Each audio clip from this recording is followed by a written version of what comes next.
Question says find the sum of the real solutions to the equation. Okay, all right, so let's look at it. Now the question is 3 exponent x minus the square root of 3 exponent x plus 4 plus 20 equals 0.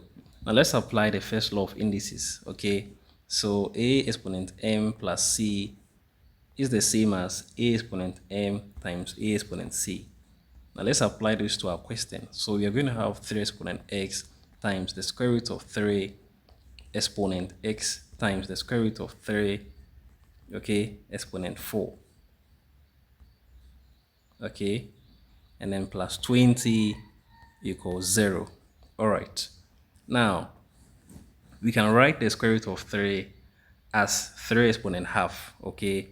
So our equation becomes 3 exponent x times, okay, 3 exponent half multiplying the exponent x times 3 exponent half, okay, times 4, okay, plus 20 equals 0.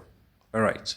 Now we know that from the power of a power rule, a exponent m c is the same as a exponent m c. Okay, a exponent m in a bracket times the exponent c is the same as a exponent m times c. So our equation becomes, okay, now let's do some corrections here.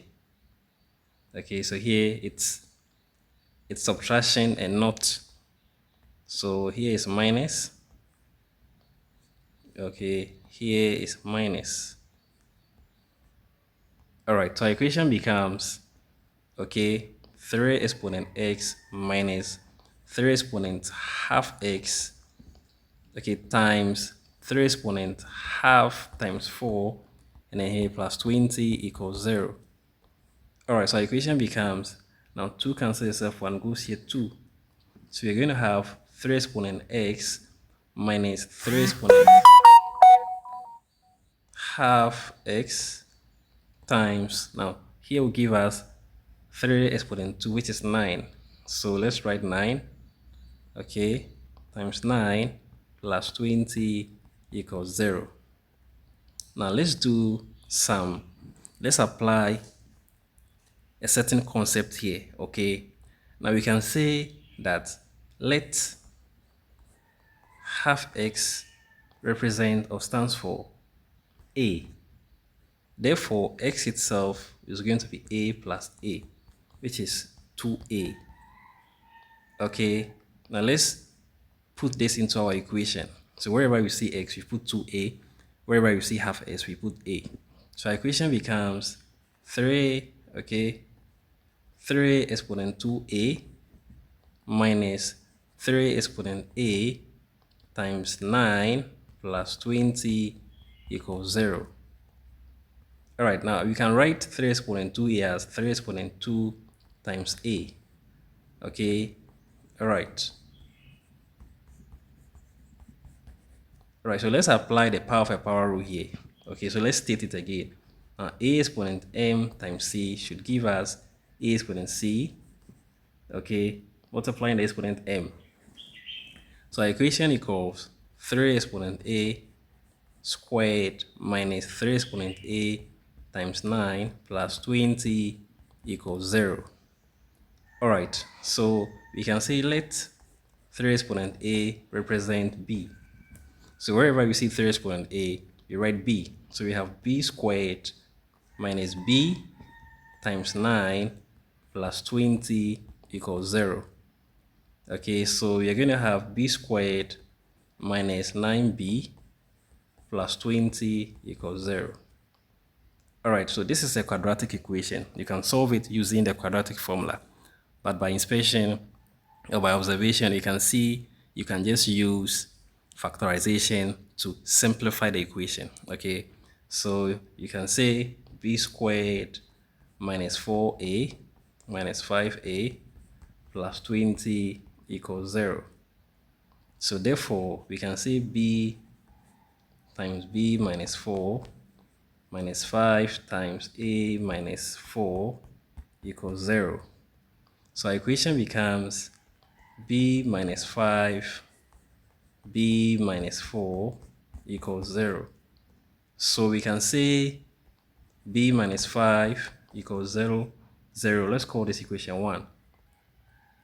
All right, so let's run this. So you can say, therefore, b1 will give us 5, okay?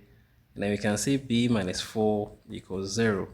So b2 will give us 4. All right. And then we say, but b stands for 3 exponent a. Therefore, okay, therefore we can say, we can apply this to b1 and b2. Okay, so we are going to say, therefore, 3 exponent a equals 5, okay, comma, 3 exponent a equals 4. Okay, therefore 3 exponent a equals 5, and okay, so let's use and here, and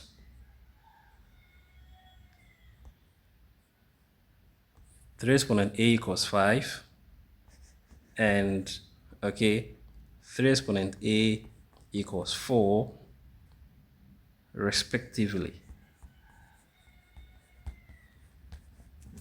All right, so when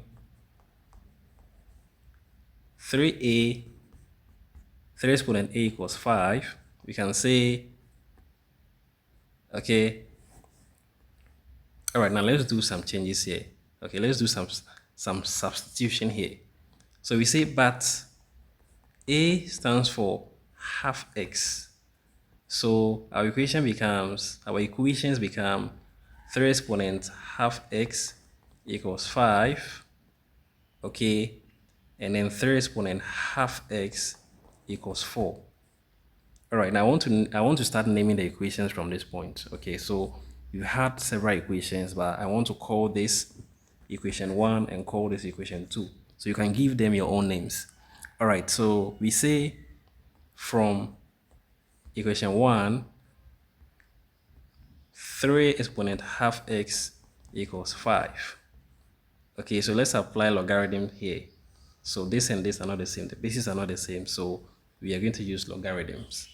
So we say log 3 exponent half x equals log 5. Okay. All right, now let's apply the logarithm definition here. So log a exponent n base b should give us n log a base b. So our equation becomes half x log 3 equals log 5. Now this is going to give us, okay, are you there? This is going to give us x log 3, x times log 3 equals 2 log 5. Okay, all right, now let's divide here by log 3 and then here by log 3. So this and this will cancel because anything over itself is 1. Okay, so we are going to apply the change of base formula next. So you say log a over log b equals log a base b. All right, so you're going to apply this to the left, to the right side of our equation. So you're going to have x equals 2 log 5 base 3. All right, now let's call this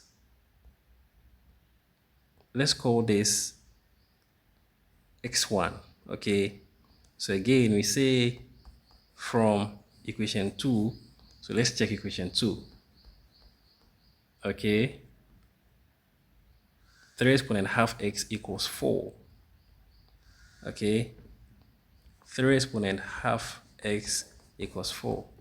So we say log 3 exponent half x equals log 4. All right, so our equation becomes half x log 3 equals log 4.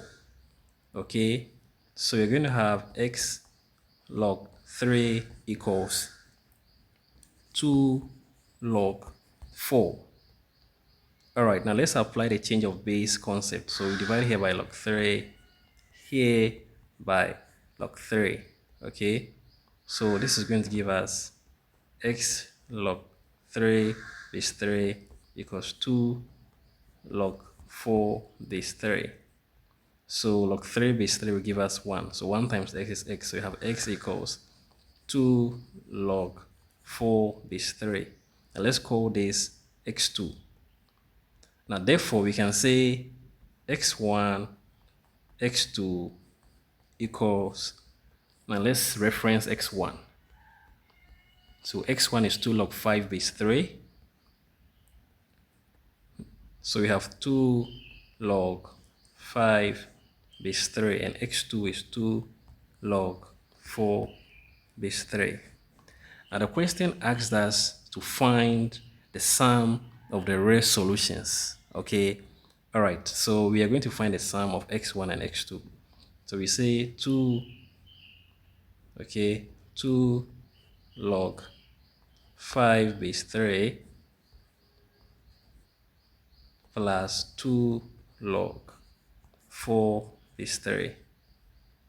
All right, so we are going to factorize. So 2 comes out, and then we have log 5 base 3 plus log 4. Okay, all right. Now let's state, okay, the product law of logarithms. So if you have log a plus log b, this is the same as log a times b. Okay, so our equation becomes 2 times log 5 times 4. Okay, all right. So this will give us 2 times log 5, 4 is 20. So our answer becomes 2 log 20.